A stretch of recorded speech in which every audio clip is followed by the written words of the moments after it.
الحمدللہ رب العالمین والصلاة والسلام علی المرسلین۔ معزز ناظرین، آج کی نشست میں ہم آپ کے سامنے علم حدیث کا تعارف بیان کریں گے۔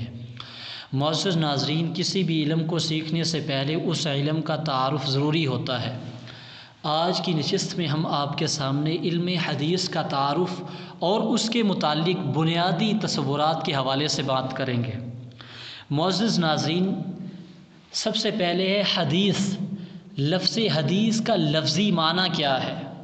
حدیث کا لفظی معنی ہے گفتگو اور نئی بات، جیسا کہ اللہ تعالیٰ نے قرآن مجید میں فرمایا فَلْيَأْتُوا بِحَدِيثٍ مِثْلِهِ إِن كَانُوا صَادِقِينَ۔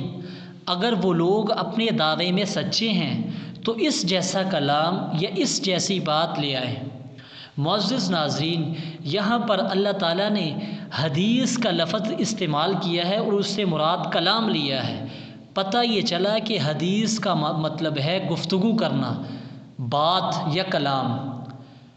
معزز ناظرین، اب ہے دوسری چیز حدیث کا اصطلاحی معنی، حدیث کی اصطلاحی تعریف۔ حدیث کی اصطلاحی تعریف یہ ہے آپ صلی اللہ علیہ وسلم کے اقوال، آپ صلی اللہ علیہ وسلم کے افعال اور آپ صلی اللہ علیہ وسلم کی تقریرات کو حدیث کہتے ہیں۔ معزز ناظرین، میں آپ کے سامنے یہ بھی بیان کرنا چاہتا ہوں کہ یہاں پر تقریرات سے مراد آپ صلی اللہ علیہ وسلم کی تقریر نہیں ہے، یعنی وہ تقریر نہیں ہے جو عام طور پر ہمارے علماء خطبہ حضرات سپیچ کرتے ہیں۔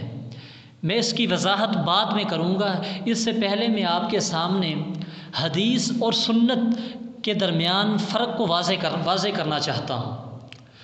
سنت کسے کہتے ہیں؟ سنت کہتے ہیں طریقے کو۔ سنت کا لغوی معنی ہے طریقہ، اور سنت کا اصطلاحی معنی ہے وہ راستہ جس پر خوب چلا جائے۔ اب سنت کا اصطلاحی معنی یہ ہوا وہ کام جو آپ صلی اللہ علیہ وسلم نے بار بار کیا، اس کام کو نبی صلی اللہ علیہ وسلم نے اپنی زندگی کا حصہ بنایا، اس کام کو آپ صلی اللہ علیہ وسلم نے اپنی روٹین کے ساتھ کیا، اسے کہتے ہیں سنت۔ میں ایک مثال دیتا ہوں، مثال کے ساتھ آپ کے سامنے بات بالکل واضح ہو جائے گی۔ جیسے حدیث میں آتا ہے کہ نبی صلی اللہ علیہ وسلم نے اپنی نواسی حضرت امامہ بنت زینب رضی اللہ تعالی عنہ کو اپنے بازو پر نماز میں اٹھا لیا۔ اب یہ حدیث تو ہے لیکن آپ صلی اللہ علیہ وسلم کی سنت نہیں ہے۔ یہ آپ صلی اللہ علیہ وسلم کا انفرادی فعل ہو سکتا ہے لیکن سنت نہیں ہو سکتی۔ میں دوسری مثال دیتا ہوں تاکہ بات اور واضح ہو جائے۔ جیسے نبی صلی اللہ علیہ وسلم نے فرمایا کہ پانی بیٹھ کر پیا کرو، یہ آپ صلی اللہ علیہ وسلم کی سنت ہے کہ آپ صلی اللہ علیہ وسلم ہمیشہ پانی بیٹھ کر پیتے تھے، لیکن حدیث میں آتا ہے کہ نبی صلی اللہ علیہ وسلم نے ایک دو موقع پر پانی کھڑے ہو کر پیا۔ یہ حدیث تو ہے لیکن آپ صلی اللہ علیہ وسلم کی سنت نہیں ہے۔ اسی طرح میں آپ کے سامنے ایک تیسری مثال دیتا ہوں۔ آپ صلی اللہ علیہ وسلم کی سنت ہے کہ آپ صلی اللہ علیہ وسلم نے ہمیشہ بیٹھ کر پیشاب کیا، استنجا فرمایا بیٹھ کر، لیکن ایک حدیث میں آتا ہے کہ آپ صلی اللہ علیہ وسلم نے ایک موقع پر کسی عذر کی وجہ سے کھڑے ہو کر پیشاب کیا۔ یہ حدیث تو ہے لیکن آپ صلی اللہ علیہ وسلم کی سنت نہیں ہے۔ معزز ناظرین، امید کرتا ہوں آپ کے سامنے حدیث اور سنت کے درمیان فرق بالکل واضح ہو چکا ہوگا۔ اب آ جاتے ہیں حدیث کی بنیادی اقسام کی طرف۔ حدیث کی بنیادی اقسام کتنی ہیں؟ حدیث کی بنیادی اقسام تین ہیں: حدیث قولی، حدیث فعلی اور حدیث تقریری۔ حدیث قولی کسے کہتے ہیں؟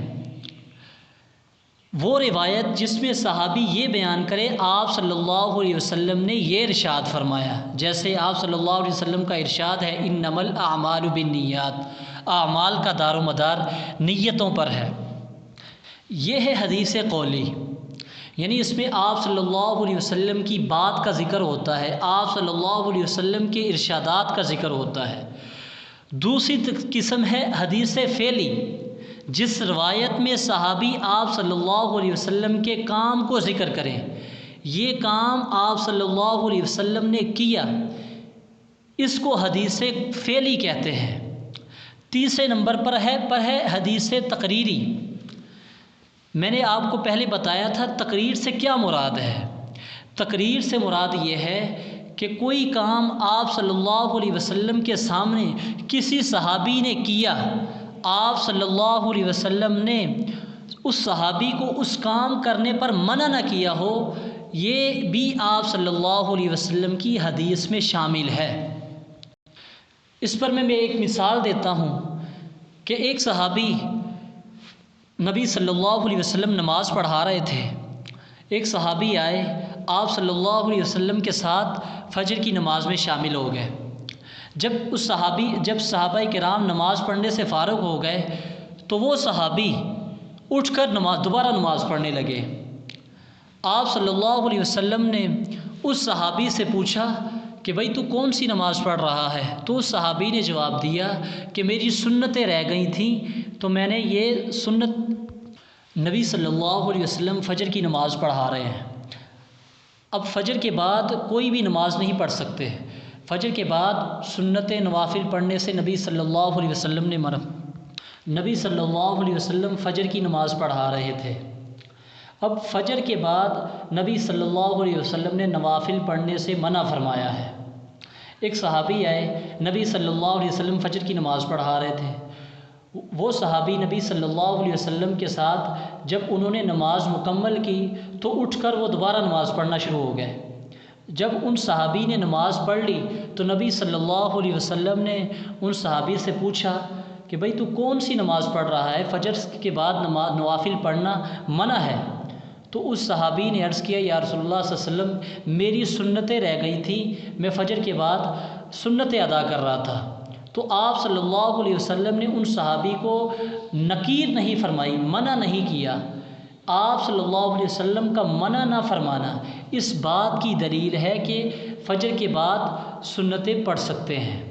اس کی میں دوسری ایک اور مثال دیتا ہوں کہ نبی صلی اللہ علیہ وسلم بازار میں تشریف لائے، دیکھا کہ صحابہ کرام خرید و فروخت کر رہے تھے، تو آپ صلی اللہ علیہ وسلم نے ان کو دیکھا اور چلے گئے۔ اب آپ صلی اللہ علیہ وسلم کا صحابہ کرام کو خرید و فروخت سے منع نہ کرنا اس بات کی دلیل ہے کہ آپ صلی اللہ علیہ وسلم کی طرف سے خرید و فروخت کرنے کی اجازت ہے۔ اس کو کہتے ہیں حدیث تقریری۔